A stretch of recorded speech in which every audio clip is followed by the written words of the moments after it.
are back for another edition of the Unreasonable Odds podcast presented by DraftKings. I'm Steve Buchanan with my co-host Julian Edlow in a Super Bowl hangover edition of the show. It was a disaster. I'm not even going to sugarcoat it. It was a disaster from a betting perspective. A lot of people were on the Chiefs, rightfully so. I was on Tampa Bay plus 3.5, but that's whatever. That's probably the only thing I got. You cornered yourself, though. You cornered yourself. You said Tampa plus 3.5, but Chiefs win. We almost got that in the first couple minutes when they were up 3-0. It looked like a pretty good bet. That was it. You know what? I'll say one thing that didn't hit. I kept pushing the over 4.5 sacks with you and Ryan Hodge, and you guys would not give in, and it didn't hit. But the pressure was there. It was. For sure. It really was. Analysis on that, the analysis wound up being spot on, and it was just kind of a bad beat that it didn't hit. I mean, I think, to be fair, there was a lot of bad beats in that game. And look, when you're doing these, bets, you always have to try to think of all the different situations that could come out of this, how this game could play out. Nobody expected the Chiefs to look as bad as they did. Like, that was so unlike them. Absolutely atrocious. Like, if you do 100 simulations, that happens probably once or twice, truly. Like, we've never seen Patrick Mahomes look that bad. And then obviously he just had foot surgery. So, was that a bigger factor than they were leading on to? Maybe. But then, like you just alluded to as well, the pressure on Patrick Mahomes was insane. I mean, that offensive line is like, that's what we expect to see from like the Texans or something, or the Seahawks. Like, they were that bad in that game. It was that big of a deal, though. Like, a number one overall pick, their best tackle out for a guy that's one of the worst tackles in the NFL and has proved that on the big stage before in the NFL, in the Super Bowl, rather. And then, a tackle out on the other side. Yeah, I don't think Mahomes played that poorly. Like, he was still running around trying his best to make plays and avoiding what should have been.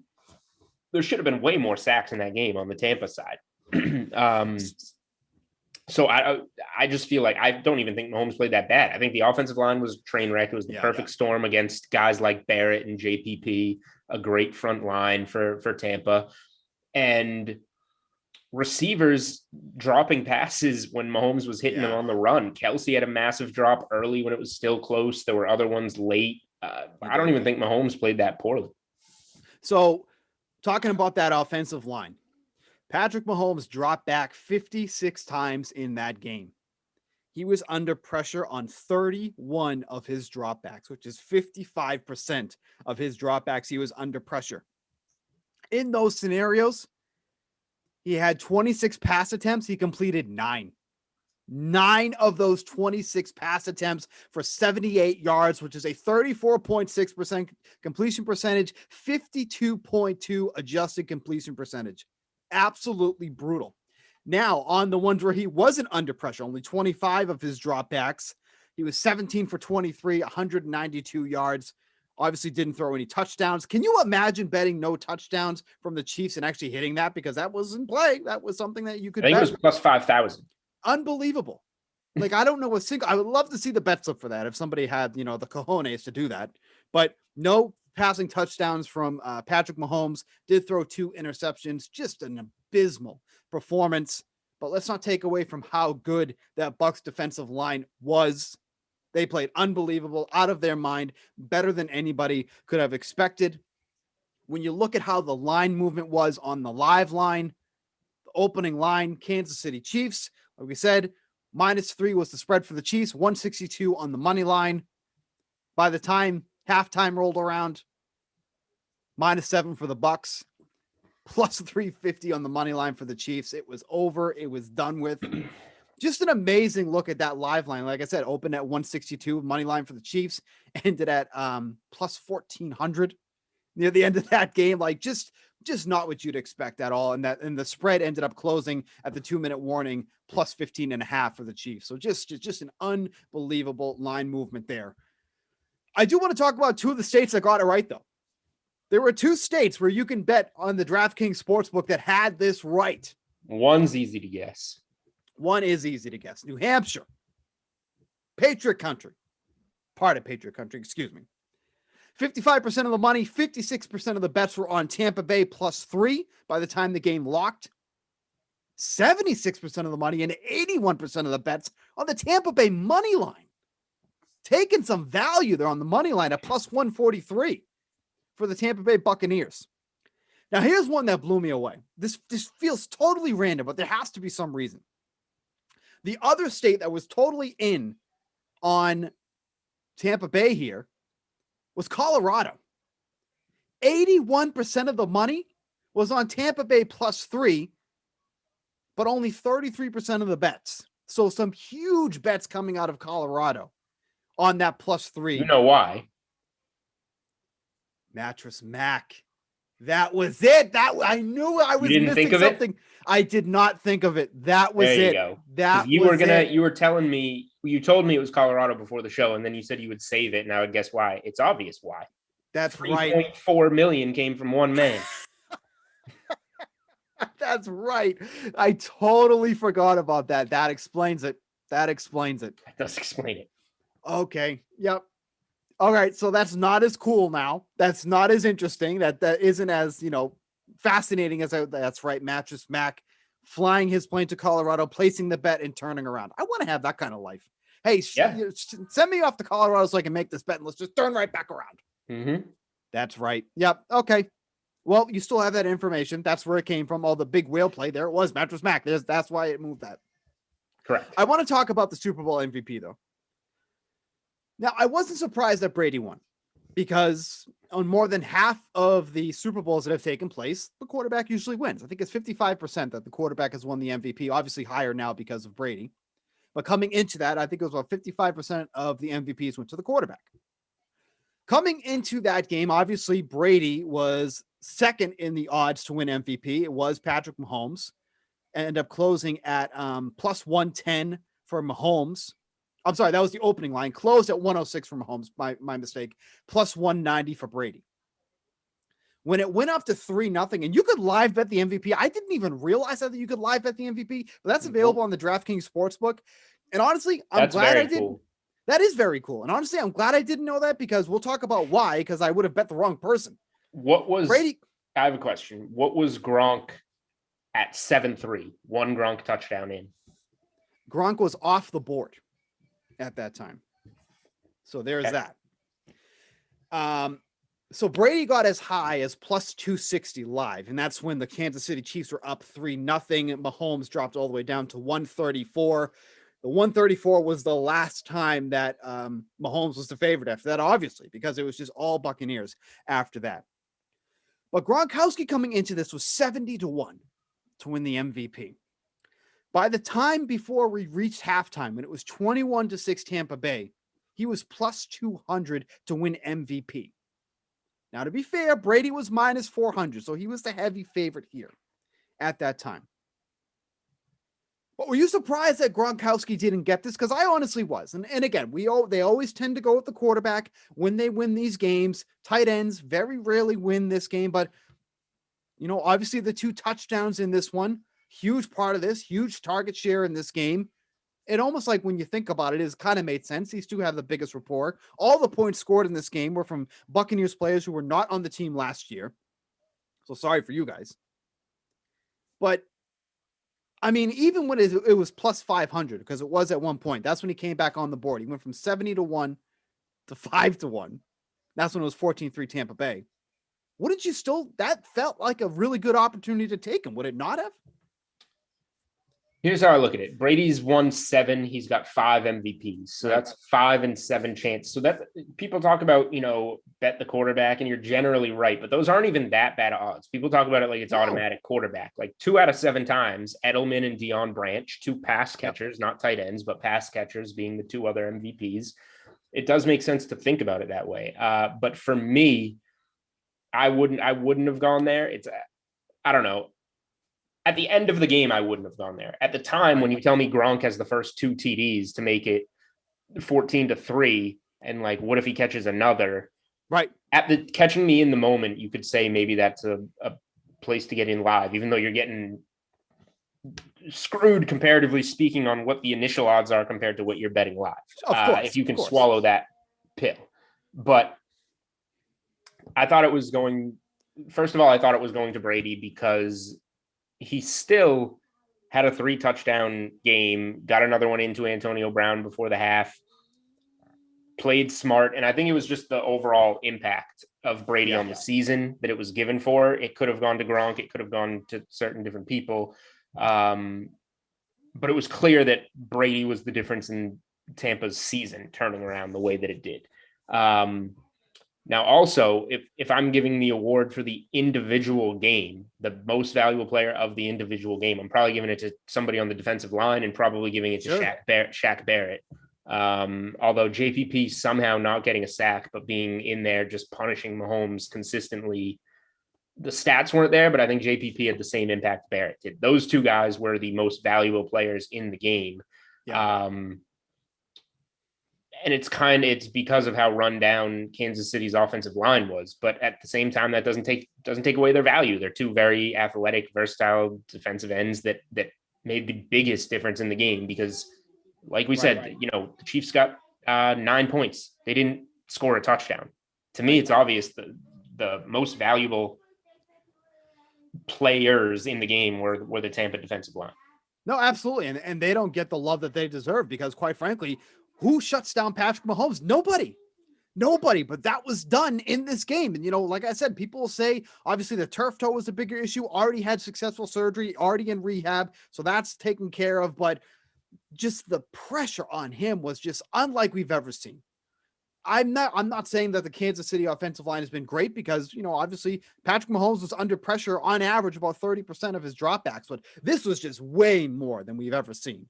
And especially coming from this team, the Tampa Bay Buccaneers did have a good pass rush. Don't get me wrong. I think they ended 8th in the league overall, but that was just on a completely different level and eliminating the biggest threat of the Buccaneers winning this game, which is Patrick Mahomes. He still made some magician type throws. Don't get me wrong. But he was such a non-factor. And coming into this game as 3-point favorites, you know, the line barely moved. It was everyone felt they was set accordingly. But we did not expect something like this. I did not expect a blowout. You did not expect a blowout. The sports books were happy about this turnout. You know, like absolutely. And, you know, if you took prop bets, I mean, I gave out some prop bets. They were horrific. They were absolutely horrific. I did not expect. You were all over Hill. Yeah, of course. Why would you not? You know, I didn't expect another 269-yard gain, but I expected him to be flirting with 100 yards. Yep. He was in the 70s. Just a crazy, crazy game. But I just thought that the MVP odds was crazy that, you know, Gronk went from 71 to 5 to 1. Obviously, in these games, I mean, massive swings are going to happen like that. But, you know, if at the time when he was 5 to 1, scoring 2 touchdowns, Tampa Bay up 14 to 3, kind of feel like he's going to be the one. But obviously, it went to Brady once again. Any closing thoughts on the Super Bowl before we put that one to bed for good? Not really. It was a very unique outcome that obviously we overlooked some certain things. We overlooked, you know, Tampa was 7-5 and then won 8 in a row, 4 regular season, 4 postseason. Tampa's defense was so much improved down the stretch, even with Jameis Winston. Last season, it was just those turnovers on the wrong side of the field leading to all the points. If we studied it a little more with the key offensive line injuries, we could have maybe seen why Tampa wasn't, you know, as big of an underdog as people thought. And then over on the DraftKings Sportsbook, they do have futures bets already up that you can take a look at. Super Bowl winner, Chiefs are favored once again, plus 550. Packers right behind them at plus 900. Tampa Bay also at the same there at plus 900, followed by the Ravens at 12 to 1. Don't really want to get too far into this already. I feel like the Buccaneers are in that spot tied for second just because they have some free agent things that they have to work out. Chris Godwin is a potential free agent. Supposedly Bruce Arians said that he's not going anywhere, but you know, he can say that, but the cap space says something different. So that might be something to watch. Ravens at plus 1,200. decent value, I feel like, but the Bills are also at plus at 12-1 there. Probably side with the Bills on that one if I'm looking in that range, but not surprised to see the Chiefs at plus 550. Player futures are up. Regular season MVP. Obviously, I'm not really looking into that one yet. The next thing that is coming up that's relevant, probably not a bet you want to make. First overall pick in the NFL draft, Trevor Lawrence, 50-1, minus 50, minus 5,000 on that one. Obviously, 1-50. Yeah, exactly. Justin Fields want to get some value there, 14-1. Why not? But those are up on the DraftKings Sportsbook if you want to take a look. There's nothing up that I'm betting yet. I mean, I'm going to eventually bet Super Bowl stuff, not quite yet. Yeah. I'm waiting for win totals. I'm excited for win totals. Let me just speak. I haven't done any real research here yet, but let me just speak to Tampa. Tampa was 8.5 last year, moved to 9.5 with the Brady news. If Tampa's they went 11-5. If Tampa's 10.5 this year, maybe they're 11.5. I'm betting the over. This team's going to go like 14-2. I'm not even kidding. Like you said, they have Brady's coming back. Gronk's going to come back. They're going to have pretty much the same team, except with free agent space to bring in better players that are now going to be attracted there after seeing that postseason run. And then you remember, let's look at who they play. Like, do they have the AFC East? I know Tampa's in New England next year. Tampa comes to Foxborough. That's, going to be a thrashing. The NFC division they have is the NFC East. So they're going to be playing those garbage bag teams. And then Tampa, here's the key part. New Orleans won the division. Tampa didn't. So Tampa's playing the second place schedule, not the first place schedule. So they don't play division winners like Seattle or Green Bay. They play all the second place teams. Right. And then Drew Brees is, it sounds like, going to retire. Saints stink. Falcons stink. Panthers stink. The Bucs are going 14-2 next year. No joke. Yeah, they are playing the AFC East. They have matchups at home against the Bills and the Dolphins, on the road against the Patriots and the Jets. So we have that to look forward to in the upcoming season. I mean, it looks like they have the Bills at the Rams and hosting the Bills are the two toughest games that they'll play next year. The Rams with Matt Stafford, by the way. Sure. Great. So, all right. There are some things that you can bet tonight. Small NBA slate that's going on tonight. 5 games on the schedule in this one. What kind of jumps out at you for this small slate, if much of anything? Yeah, I don't have any specific plays yet, but it's going to come down to injury news like it has the last few nights. So it's really like after that 5:30 p.m. injury report when somebody gets ruled out that you want to look at. So I'm trying to dig up some more specific plays, but I don't want to force anything. So I'm not necessarily coming up with anything for the Thursday card right now. What I will say is that with some of my content, I think I'm going to start focusing on, everything that we do. Every betting article that I put out on DK Playbook for NBA gives picks. It's NBA best bets. It's 3 bets. Not every article can be that. So something that I am going to start focusing on a little bit more is giving you, the trends and tools to kind of make your own decisions. I might not be betting anything that day, but you want to make an NBA bet. Here's how these teams have been doing against the spread, on the road, in this matchup, stuff like that. And just kind of give you the ability to, formulate what you want to do with a certain side. But as usual, all the key stuff really for me, like 80% of the plays or whatnot, I usually say are injury related player props, just because that's where the bigger edge comes from. So just quickly looking into Thursday, and it's 5 games on Thursday. The DFS slate starts at 7:30. There's, Houston is still thin without Christian Wood.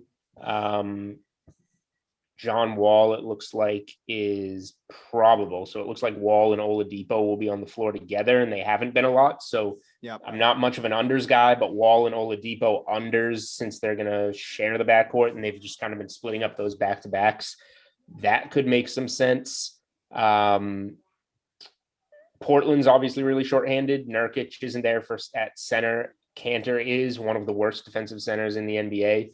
Joel Embiid, I'm seeing his point total at 29.5. He should have a 30-point game in this spot. The problem is it looks like people are already catching on to that, and it's juiced up to minus 148. So I don't know if you want to lay that on Embiid getting to 30 points, but he's scored at least 33 in 3 of his last 4. He scored 37 earlier this month against Portland.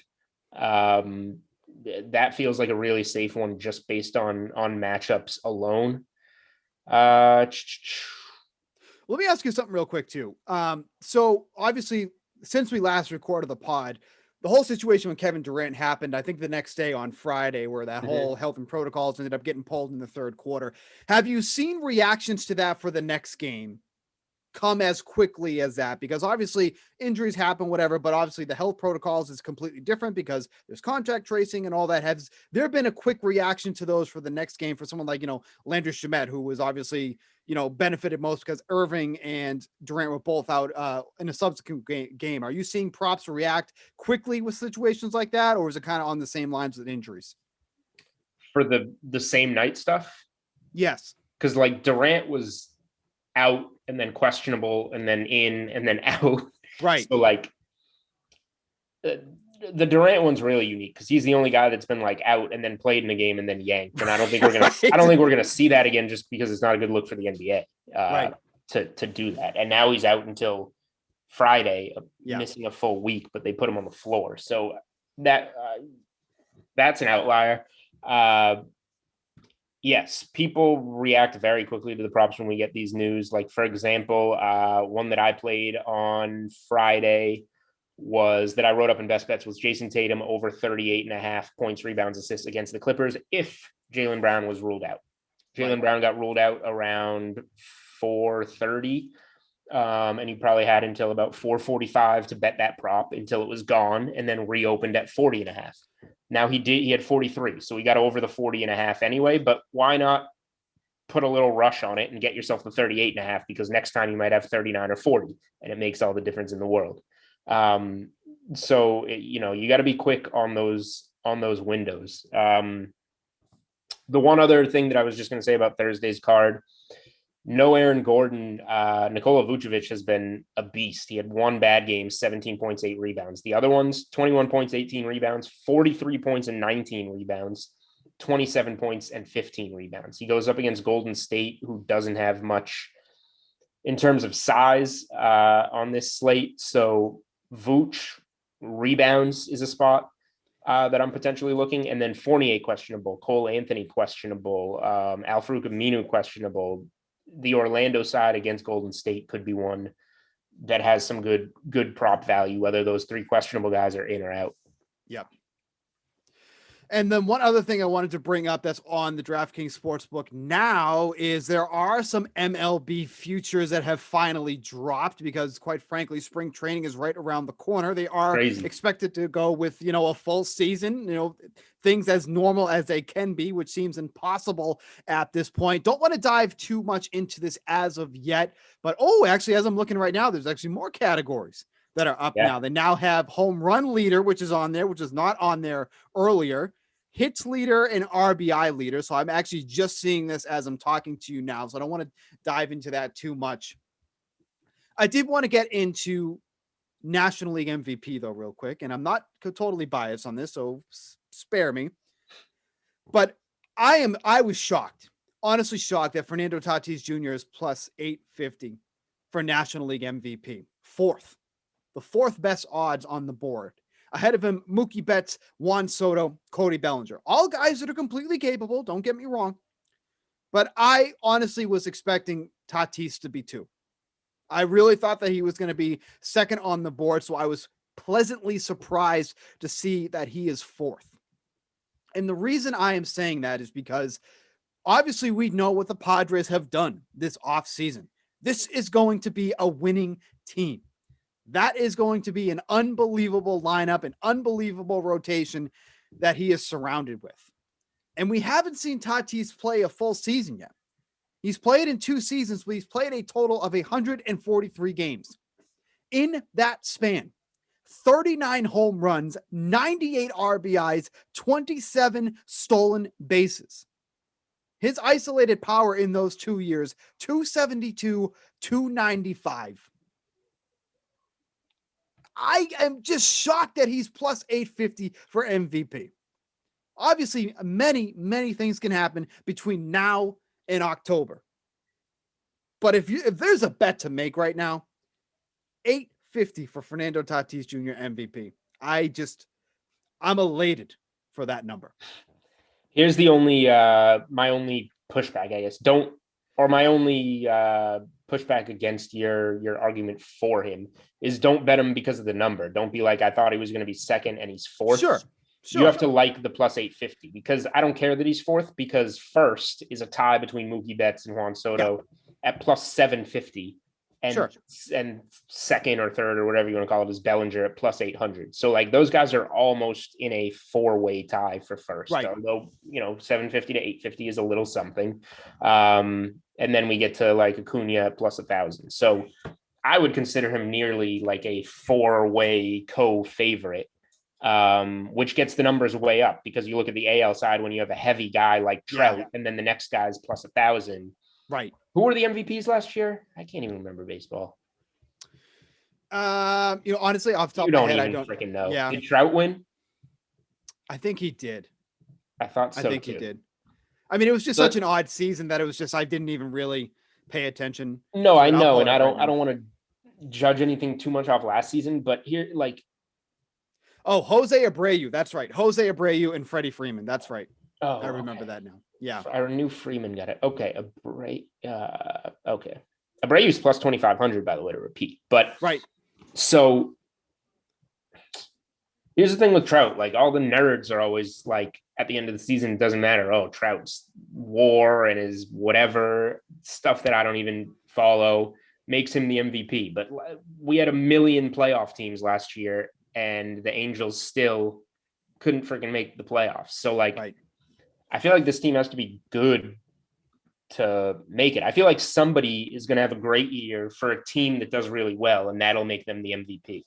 Right. So having Trout at plus 200 in that league, so heavily favored for such an awful team that's probably not going to make the playoffs, gives us better numbers on everybody else. Right. So my eye goes right to the AL, not to a specific player. I'm not trying to give you a play. I'm just trying to give you a theory that because this is like saying Anthony Davis, when he was on the Pelicans, is the heavy MVP favorite, but the Pelicans stink. Like it doesn't work like that in the NBA. You need to, lead a team that has a chance at winning a title. But it's a similar argument saying like Anthony Davis was putting up such ridiculous numbers. But he's not going to win MVP. Baseball works in a way where if there isn't somebody that is dominant, it's just kind of like the backup plan is we'll give it to Trout because he'll have all the numbers. Right. Going with anybody else is just you're getting good value because Trout shouldn't be plus 200. He is based on numbers, but he has to get his team to the playoffs to win it. Right. So just something to look at here. I'm pleasantly surprised that these other ones are up there too as well. Kind of dive into that real quick. Pete Alonso, Mike Trout, both are the favorites for home run leader, hits leader. Trey Turner is a slight favorite over Mookie Betts, RBI leader. Juan Soto, a slight favorite over Cody Bellinger. Wow, I'm kind of surprised Juan Soto's top dog there. We'll get into that more as we look into it. But those are all up on the DraftKings Sportsbook. So go head over there, take a look, maybe start making some futures bets because before you know it, baseball is going to be going. Spring training expected to start next week. They are going with a normal schedule. It looks as of right now. No universal DH, which is stupid. That's a different story. We could do a whole nother podcast on that one. Can't wait to watch Adam Wainwright, bat for the Cardinals with bases loaded in the 9th inning. Nobody wants to see that. Ridiculous. Actually, that's a lie.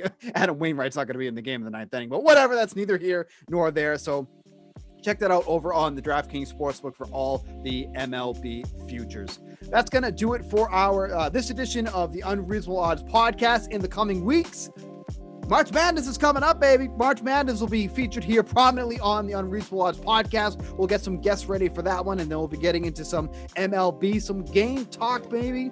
Getting into that as well over the next coming weeks. So be sure to stay tuned here on YouTube. Make sure to subscribe on iTunes. All the areas that you can listen to podcasts, we are available. So make sure to go download and listen to that. For Julian Edlow, I'm Steve Buchanan. We'll catch you next week.